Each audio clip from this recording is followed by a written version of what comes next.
There is something really disturbing about the ordination of the priests and the ceremony. And honestly, I think it was created that way. So hi, I'm Heather from the Feet of Jesus, where we are going through the entire Bible one book at a time, and we are in Exodus. And we're in Exodus 29 this week. And this is the ordination of the priests. So this is Aaron and his sons. And it's a 7-day ceremony, and we really see it come to light in this chapter. So it just starts with an understanding, and I want to start right now with an understanding of 4 basic things that were included in the ordination. So the very first thing is that they had to be completely washed from head to toe. I want you to kind of think baptism. And then 2, they were anointed with oil. And they were anointed not just, have you ever been anointed with oil? Where they'll put a drop on your forehead or on your palm, and they were drenched. And then also, it was a 7-day ceremony with animal sacrifices involved in every single aspect of it. Lots of animal sacrifice. And then the blood of that animal sacrifice was sprinkled all over their clothing. And so we're going to hit on that. And I think it's important. So that's what I was teasing with at the beginning of the video. So it's important to note that there was nothing beautiful about the sacrificing of those animals. This was pretty repulsive. But then again, so is sin, right? I've been so excited about the last few chapters and going into it, and then I get into these videos and I get all excited. And this video is kind of calming. It's a little somber, because this video that we're doing here, chapter 29, is one that is involving death. It is involving animal death. And God made that a something that could happen through vicarious atonement.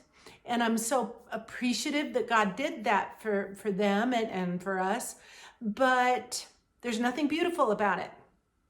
They would put their hand on the head of the animal, and that was symbolic of their sin going into the animal, and then they would slit its throat. It was awful, and it was ugly.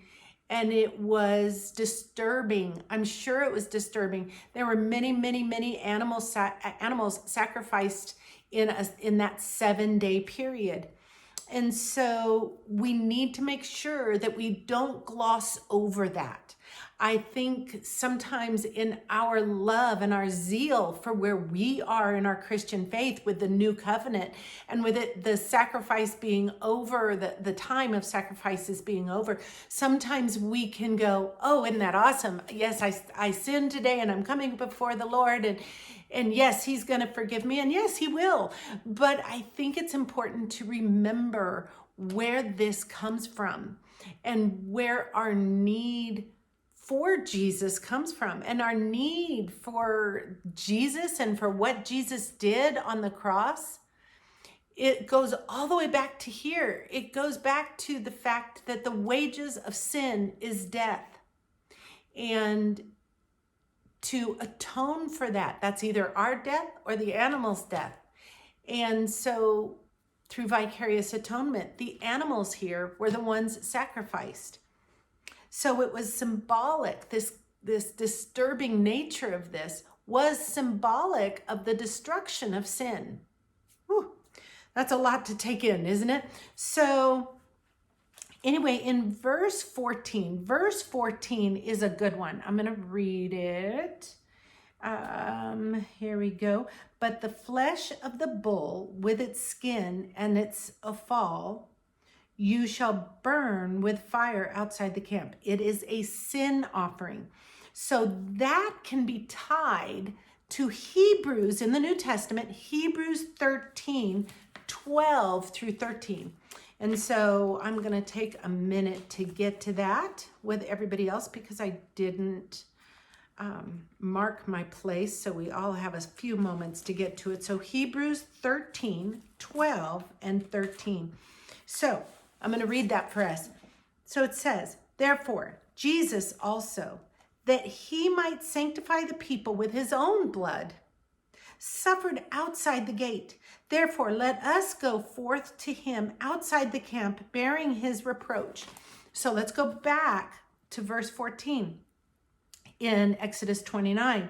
Again, that says, but the flesh of the bull with its skin and its offal, you shall burn with fire outside the camp. It's a sin offering. So the bull had to be burned with fire outside the camp.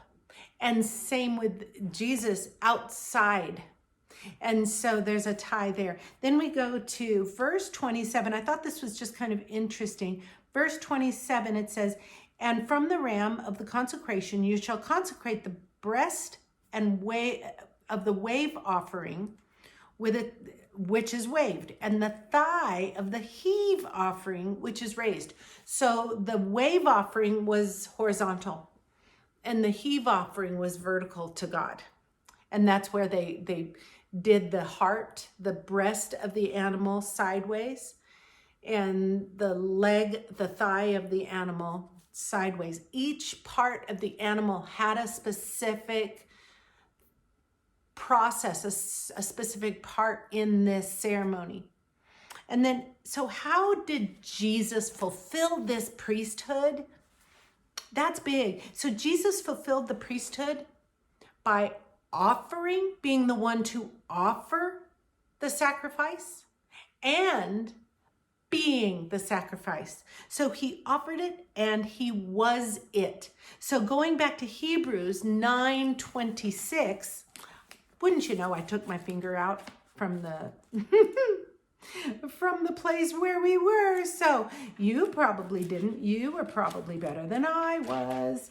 Okay, we're going back to Hebrews 9:26.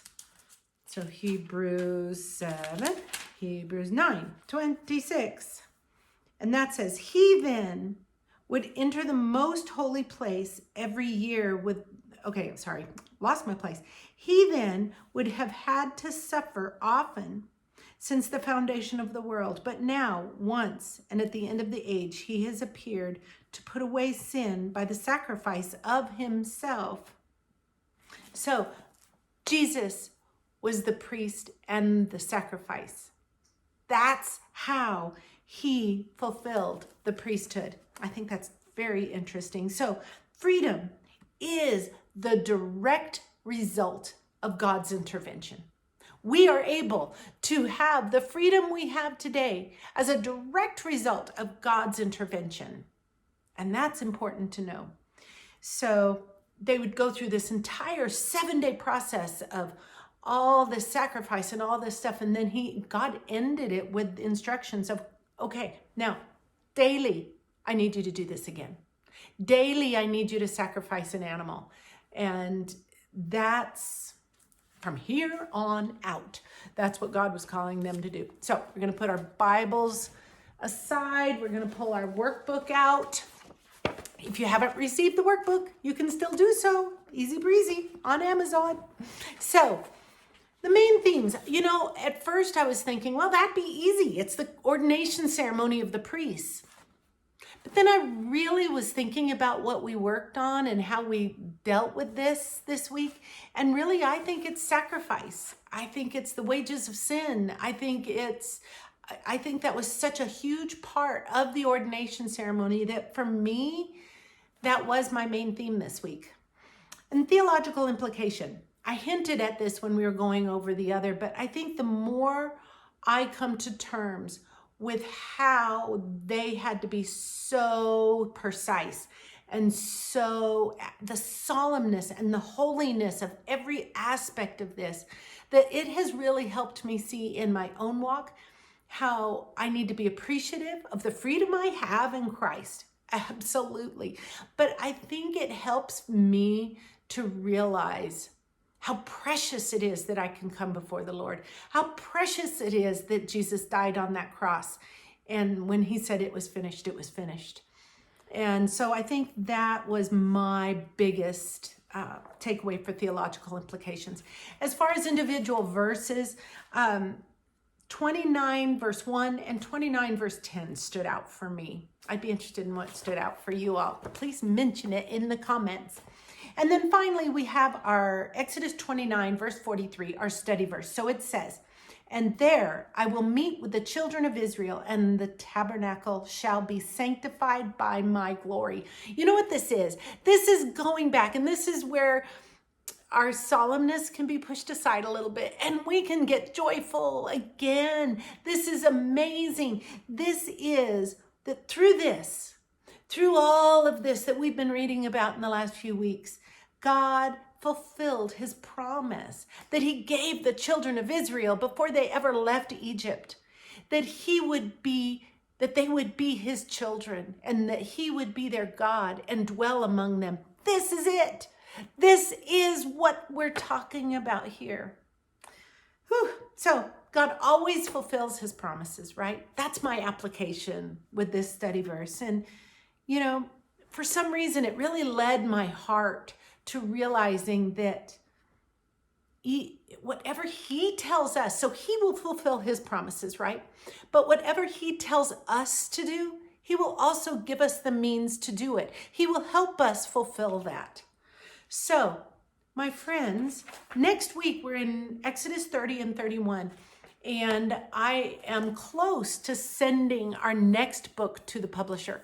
And so it is coming, and whoa, it's a doozy. I'm going to start preparing you now. So, anyway, it's going to be awesome. And friends, I love you, and I really thank you for coming here every week. And what are we going to put at the feet of Jesus? Let's put our sin at his feet today. Let's put how thankful we are that we can put our sin at Jesus's feet and we don't have to go through what they went through in the Old Testament because Jesus finished it. So my friends, God's got this. Have a wonderful week. Love ya.